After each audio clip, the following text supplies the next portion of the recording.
To Dhaka, we'll find all your cousins. I'll tell them you love them, and I'll do what's right.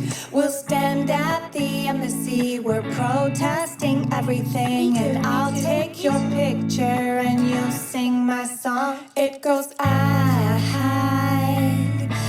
don't want you anymore.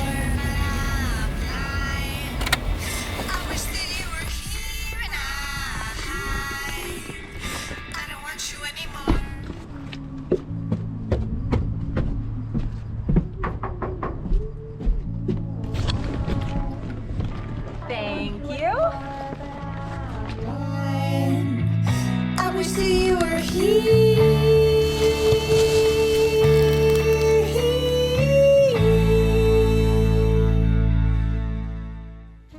Hello and welcome to This CanAsian Life. My name is Rekha Gabby here with my co-host Gabby McIver, talking to filmmaker and visual pioneer Shawn Tse, featuring some bubble tea. Shall we pass this out? Yes. This one's for you, I believe, right?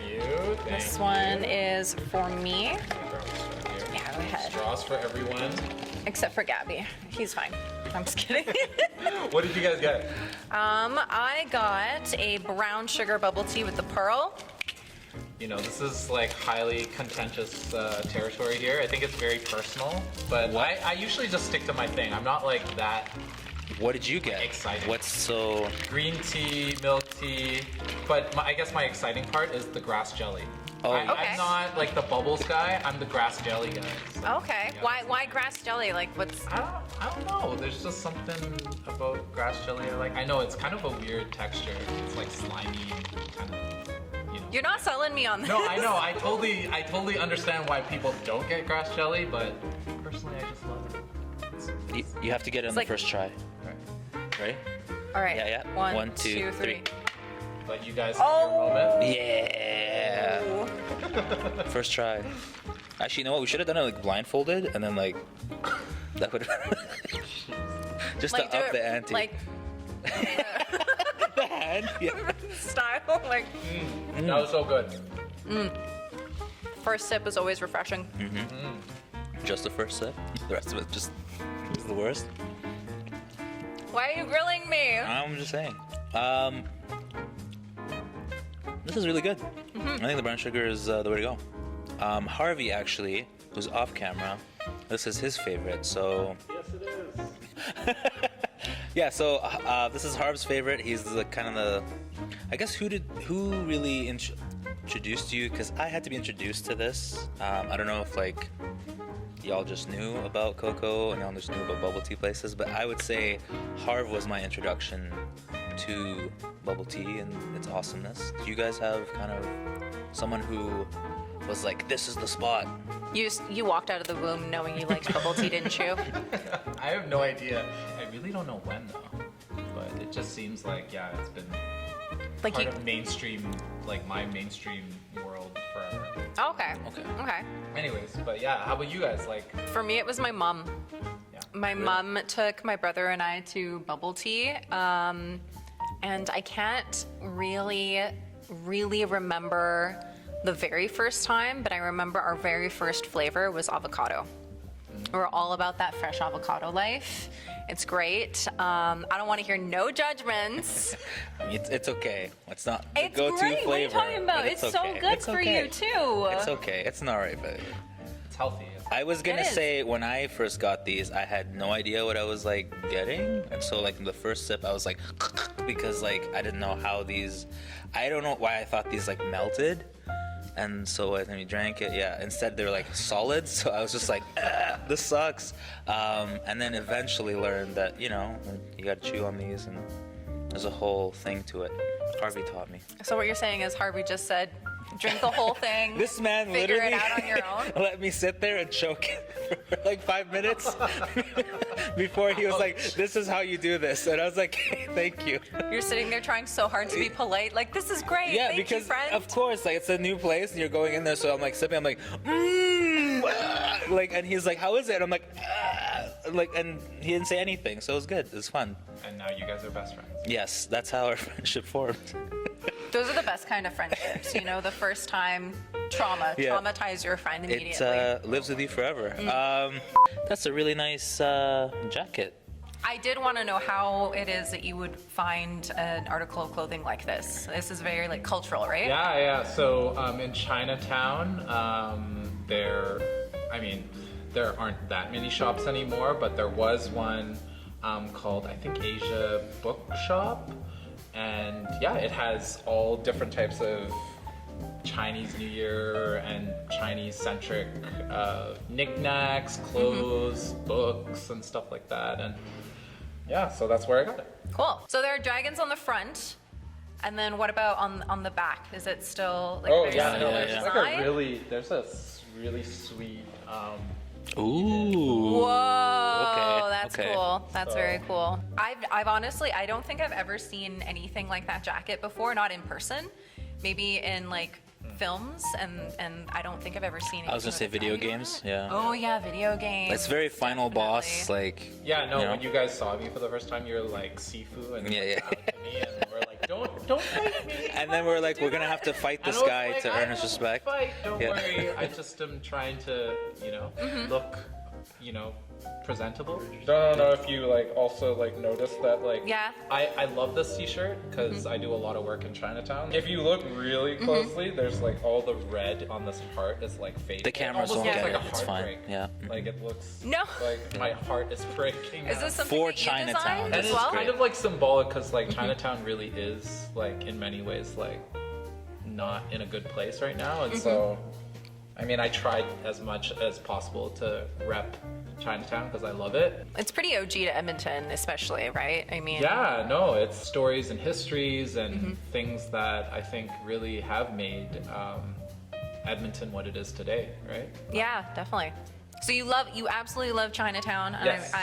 Yes. Honestly, I don't really know a lot about Chinatown except for amazing food. So like, what's something that's really like iconic or important to you? What's the spot in Chinatown that you spot? just love? Well, for me, when we talk about places, I mean, it's the people, right?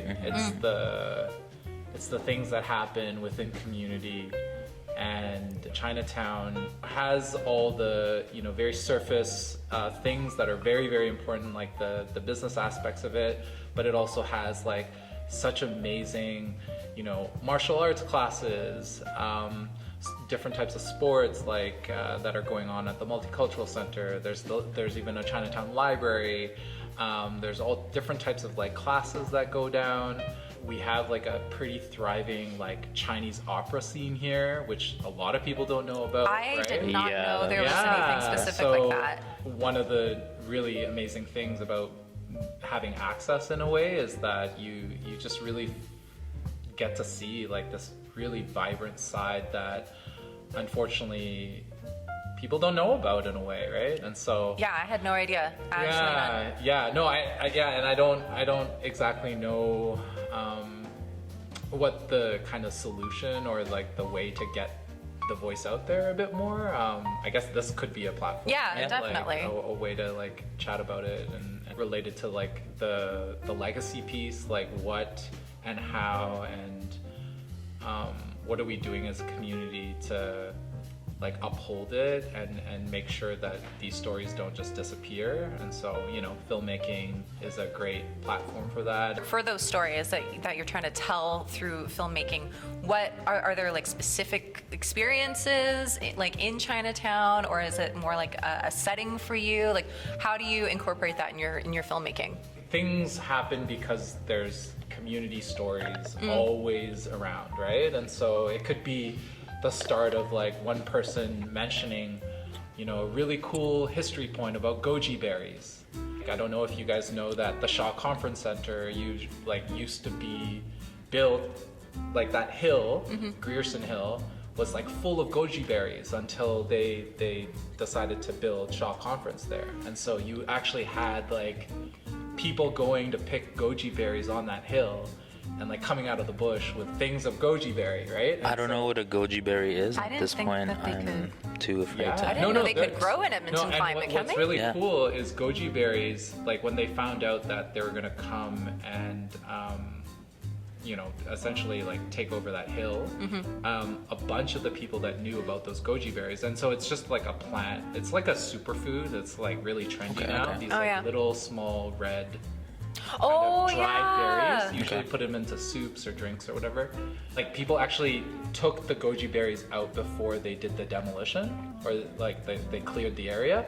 And now some of the even goji berry plants are like found in people's backyards because they were like, oh, we gotta like take these goji berry plants and like keep them living or whatever. So I guess for me, I'm really passionate about hearing about how communities like trying to strategize on maintaining an area that I think is under a lot of different types of complex challenges.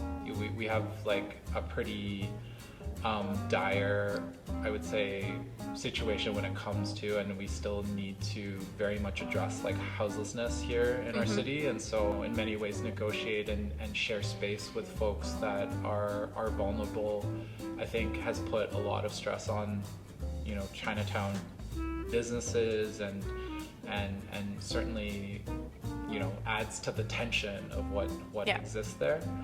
But then there's also like this whole legacy piece, right? The next generation like interested to maintain things and keep programs going, right? Shawn, you brought up the Chinese opera and how people don't really know much about it. Is there any art that you'd like to kind of highlight? Anything that you're watching or seeing right now that you'd like to bring attention to? Well, I mean, just in terms of like art that's inspiring me. Yeah. Like, what's been on your mind recently Well, with I'm art? a huge fan of like Issa Rae. Oh, Okay. okay. And so, I don't know, I really like Insecure. I'm like almost done season 5. And so there's something about, I think, the theme of underrepresentation in like a male-dominated, I guess like medium. Really? And, yeah. I don't know anything about that. And women of color doing their thing, and like that Black Joy piece that I think, like I grew up with Fresh Prince, right? And that was a huge. Love that show. Yep. Yeah. My dad and I used to watch that show all the time. Well, I mean this literally is like the foundation to a lot of my like pop culture, Oh, yeah. right? Okay, And okay. so to see something like Insecure as like the futures of that is, I think a huge step forward, right? Because I think that there's a lot that was addressed in Fresh Prince that at the time was like very revolutionary on TV, and like now we're really getting to see how people that never really had a voice like push those boundaries, right? And so a lot of huge props to that entire crew for pulling that off. So do you feel like with Fresh Prince and Secure that we're heading towards more talking about it? Or do you feel like, because I've heard sometimes people say like, we're just accepting that everything's diverse instead of talking about those issues. Like Fresh Prince brought up like there's that episode with his dad that like still I'm sure you guys instantly know talking about like there was a lot of subjects that were like this was heavy but it was great. But do you feel that that's happening with modern shows, or are we just kind of like sweeping along like everything's solved and moving in that whole like No, nothing's solved. Nothing. Well, yeah. Nothing's solved. We're not even on like.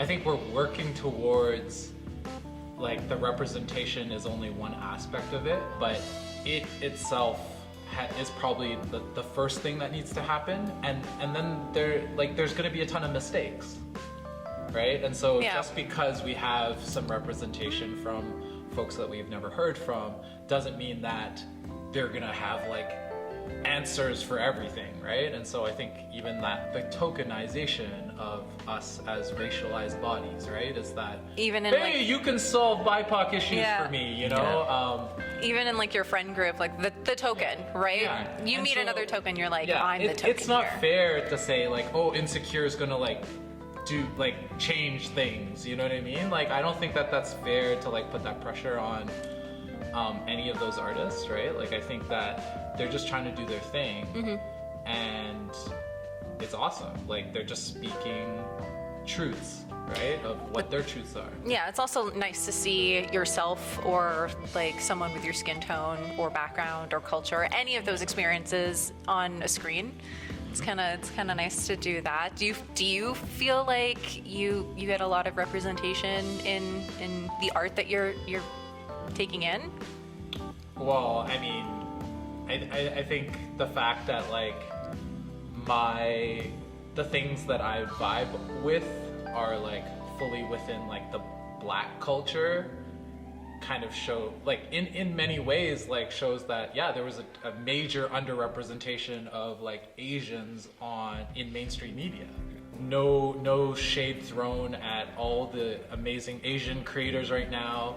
You know, we have like Run the Burbs and all the like Fresh Off the Boat and stuff like that. But like they are not touching me in the same ways that Black joy and Insecure and like female empowerment from like Black voices are, you know, like those ones are inspiring me way more, right? Yeah. And so I'm not like a Black woman.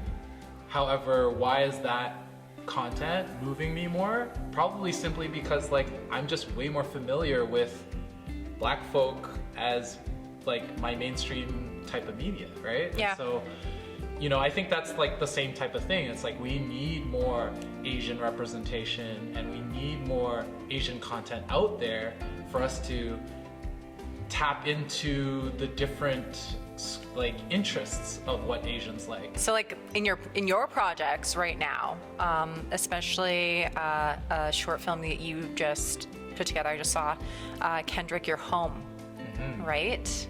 Can Yes, you tell by us the a bit way, about Kendrick is that? adorable. Thank you. So yeah, cute. so Oh my cute. gosh. I know, I can't believe that's over a year now.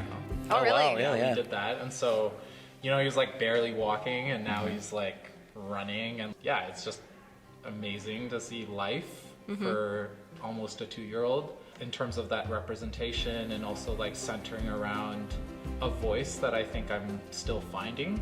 Yeah. I'm quite happy with what that work represented. I was really happy to see like a lot of Chinatown backdrops in there, especially when you mentioned like Chinatown's kind of like really close to home for you, right? Especially in Edmonton. It was nice to see. I had a fear for Kendrick at one point. There's a point where he kind of tumbles, and I was like, "Oh my God!" But like you cut instantly, which hopefully is where you saved him from falling. Amazing But, dad yeah, moments, it was, right? Yeah, hero dad moment for sure. I did confuse. Remember, I said I liked that was the gate of happy arrival, and you said that wasn't. Can you tell us what that gate was? That's kind of behind the fence there. So that is the Harbin Gate, Okay. which was like the Chinatown gate that was built in 1987.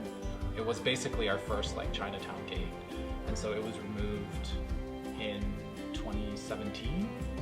Okay. And lives in that storage yard. So, you know, speaking a bit about like the link to Chinatown, really this story or this short film is about passing on story and legacy and history and identity of what I feel is important to me to my son.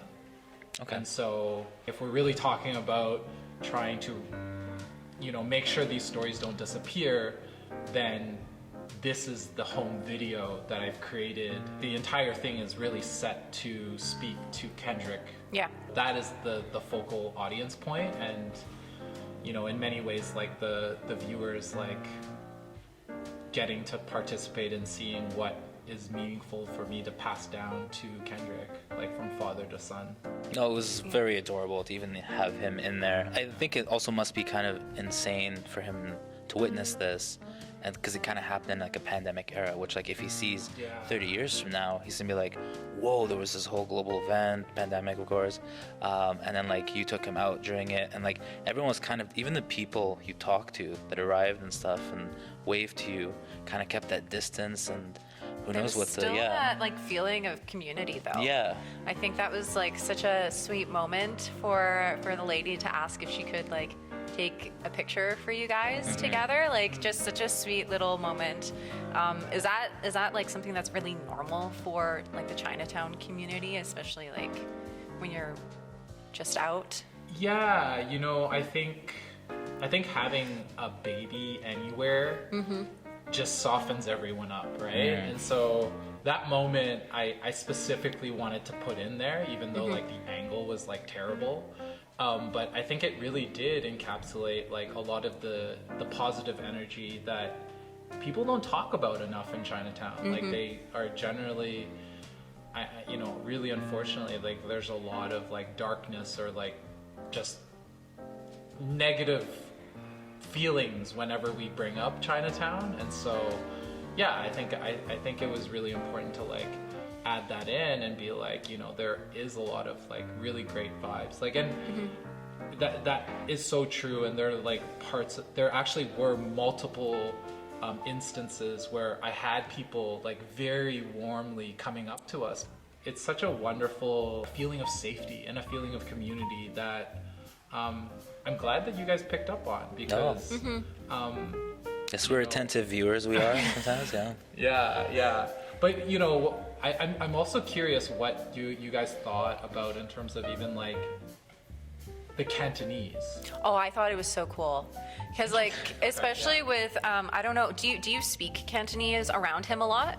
No, and that's why I'm really Okay. curious what your thoughts are on that, because I think like maybe part of like, you know, when we talk about like film, we talk about like spectacle and things that are magical or things that are like fantastical. And like I know that this is like low-key, no one knows, but to me as the filmmaker, that was like the most magical thing, and that was the most magical process.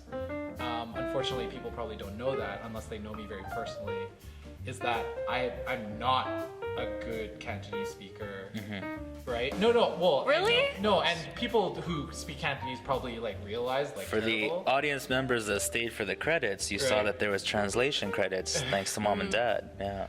But well, exactly. Yeah. Thanks to mom and dad. And so, like, that process itself was extremely humbling, because I had to work with my parents in like maybe the most personal way, you know, as Asians that are not close to your parents type way. Yeah. So there was something really, really magical about that experience of like having to like translate something and like conceptualize some like really abstract concept of like, I'm trying to give them a video for like 30 years later. Like, yeah, I don't know, like very emotional in a way, right? I think that essentially was kind of like the hidden magic of it, is like how Shawn did you manage to translate this and do it in a way that was like fully Cantonese, was kind of, I don't know. Well, like, did you grow up speaking Cantonese, or was it just like phrases here and there? Like no, and like definitely enough. And then I lived in Hong Kong for a while, right? And so my Cantonese when has you're definitely immersed. gone up and down, right? Yeah. But I've been living here since 2016, in Edmonton, and my parents aren't here, so I very rarely get to use it and practice it. And so I would say that even thinking, like, I don't think in Cantonese, I think in English first. Okay. So yeah, that gives you an idea that like even with Kendrick, like I don't automatically, like, I can't pull Cantonese out in front of him as much as I kind of want to. Well, I mean, like, you know? I'm sure he'd forgive you if you made a mistake, you know? Well, what Which I wonder, might give the more like dad humane element, that it wasn't like a like an auto translation that's perfect, and it's like my dad went ahead and did this and went to his parents and like made sure it was translated. Like that extra effort you put in there is like more heartwarming, because it's like it's a human experience, right? Versus like you got it professionally translated and like got a voiceover freshly done. I'd be like, okay, dad, this is a little excessive, but like whatever. But if it was you and you're like doing your best for him, I think that also like gives that element of like that's so nice of him to do, trying his best for me, kind of like, you know. Yeah. I mean, there's a sadness there too, right?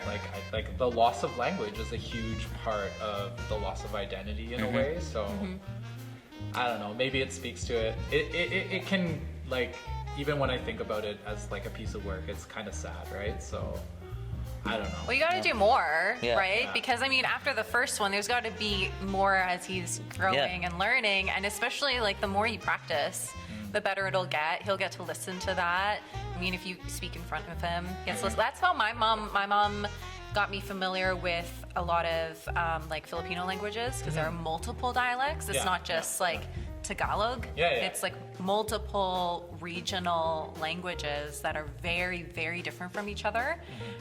They even have different slangs, different sayings. One word is completely different from the other. So growing up, it was multiple languages in one. So now when I'm around people, even if I don't understand what they're saying, even though I pretend really good I understand what they're saying, You're just like, I'm like, I'll recognize the word and be like, okay, that's some context, but like, I grew up speaking French, so it's not like I actually speak any of my mom's languages, but I still recognize it from growing up with it, which is kind of cool. So is there hope for more of the home videos? tell us now for Kendra. Well, We must know. I mean, when you guys are parents, there's a billion home videos. Don't worry. Like, there's, it's just ones that are so processed or heavily processed in the way. I don't know if I have time. You're also Yes, working on this making CanAsian this. life, That's right. right? Well, yeah, with you guys, right? And so, you know, I think speaking about representation, I have no idea. Like, I think it would be really premature for me to say I know exactly what I want. Like, because even the title itself, CanAsian, like, I'm not even sure if it should be called CanAsian. I don't know if, like, centering around the identity of Canadian Asian is, like, maybe a bit problematic. I have no idea, right? But are you guys okay with, like, making those mistakes with me? Of course. Yes, yes. Of course. No, this is like a whole like learning process, even kind of going over like the guests you want, the idea that you wanted, everything to make it happen. Like, it's a difficult thing, and also like the whole like what does Asian encompass like theme that's kind of always in the background is insane to kind of see and discuss. And like we had so many discussions even with the crew that's here, that's invisible, about how best to represent this and bring it forward. And I actually like this. You know, not to like turn the tables too much, but what interests you about being the host? Like, I'm really curious. Money, lots of money. No.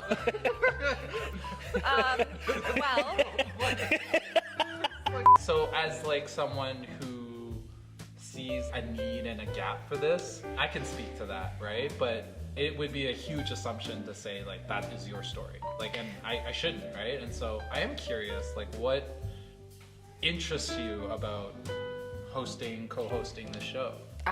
for me, it's honestly, I only just started really like giving more attention to my Asian background, to my Asian heritage, and I started like embracing the idea of Filipino music. I grew up mostly listening or watching Bollywood films, and I didn't really get it. I just thought we were just watching a film.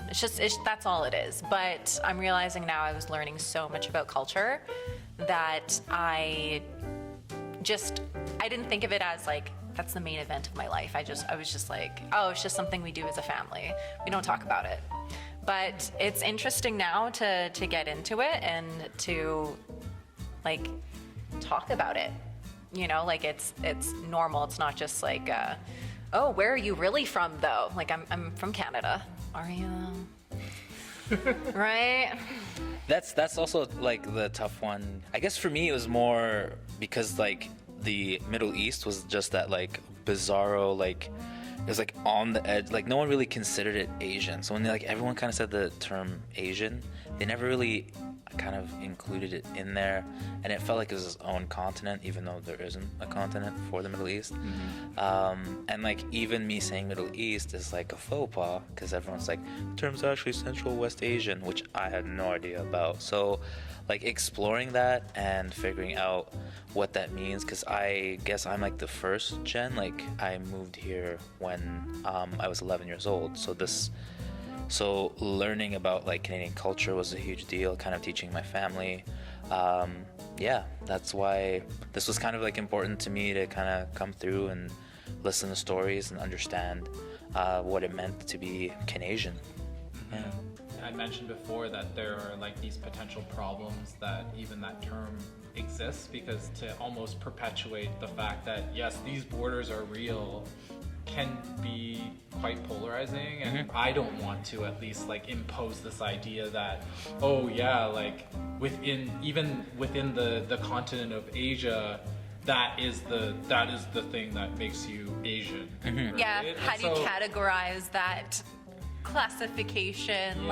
Like, what are the words that describe this thing, this item? And it's like, now I have to adhere to that in order to belong to that. Like, how does that even work, right? And can I say having just Asian would have been great, because going like Mediterranean, Middle Eastern, now it's like Central West Asian is such a mouthful that like please stop. I it just gets like so many more words that I'm just like I just want to say like Mediterranean's easy, Asian's easy, but like me having to be like this exact geographical, like you have to go Central West, and then it's very bizarre, I have to say. But like also to like accept the fact that, you know, if you're East Asian and you're like, I don't like the term Asian, it's okay. Like, it's okay for you to not identify as CanAsian or Asian or whatever. In many ways, an individual preference. We have this very boxed in idea of what Asian is in Canada, which is, yeah, somewhat problematic. It's just a title, but I think still, like, in many ways, a necessary title, and talking about the invisible voices that we do have here in our society, right? All right, now we're going to take a little break, and the crew's going to ask us a few questions to find out how CanAsian are you?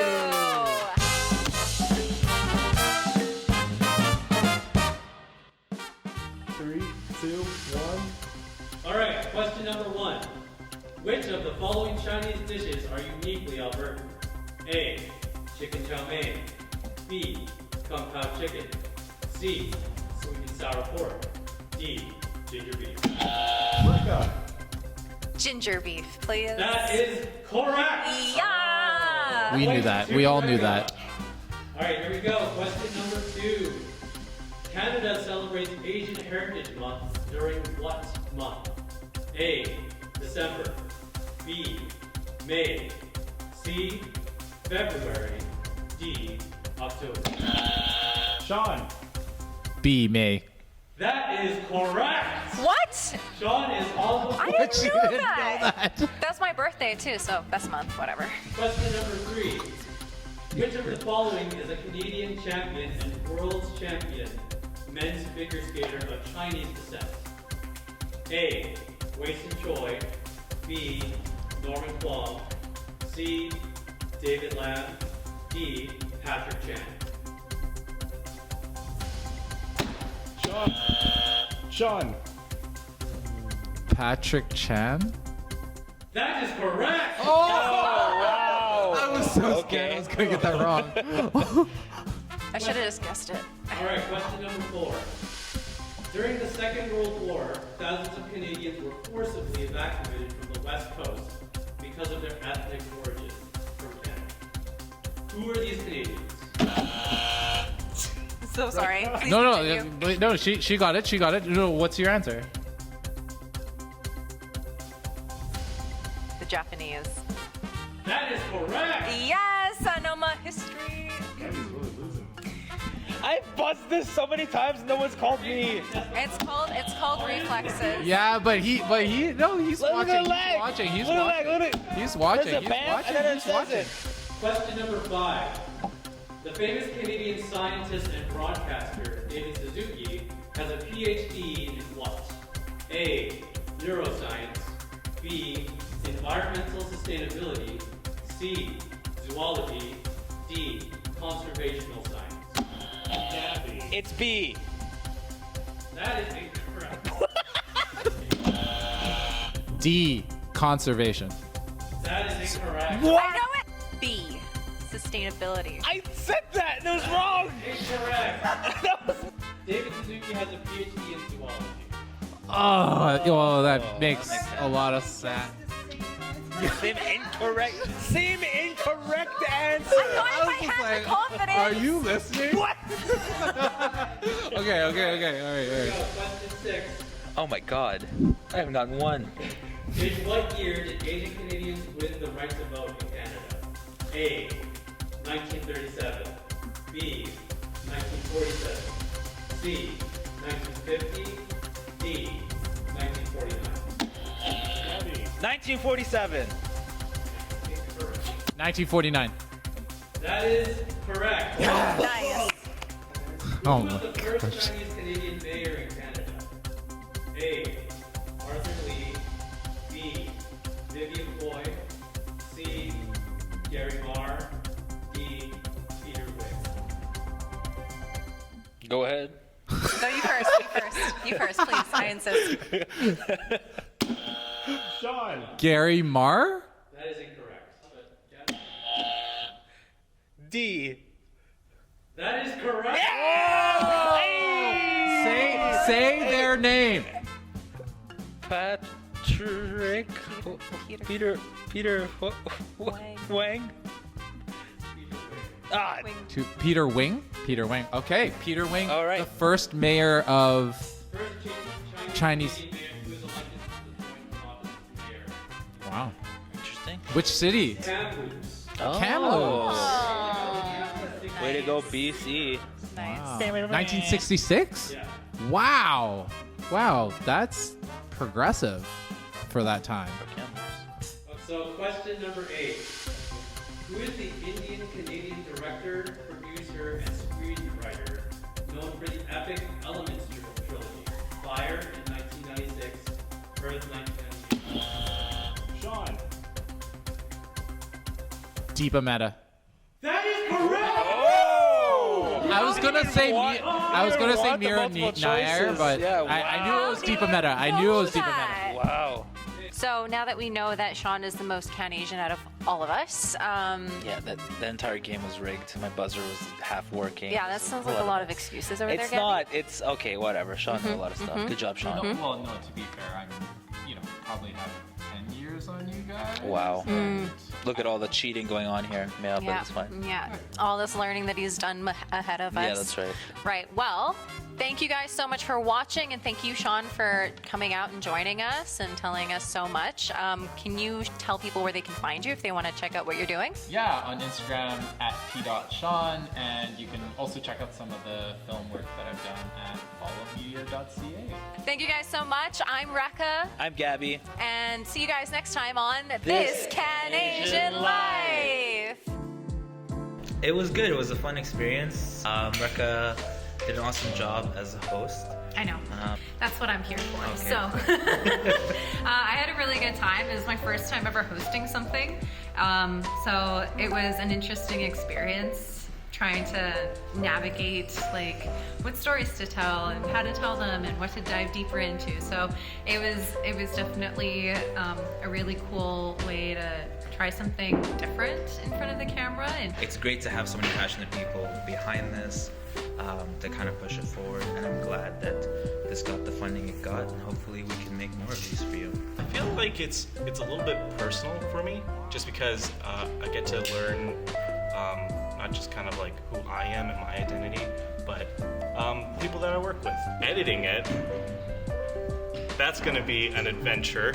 So it's kind of interesting to go deeper and find out, the history of what it means to be Canadian and how there's not like a blanket definition for that. It's truly like a mosaic of different cultures. Was absolutely great. Really solidified the fact that Shawn, who is our showrunner, he knows his stuff. He absolutely destroyed on the trivia, which is it's good to see. Overall, I thought like it was a great vibe. We had some great bubble tea, and looking forward to shooting the next one.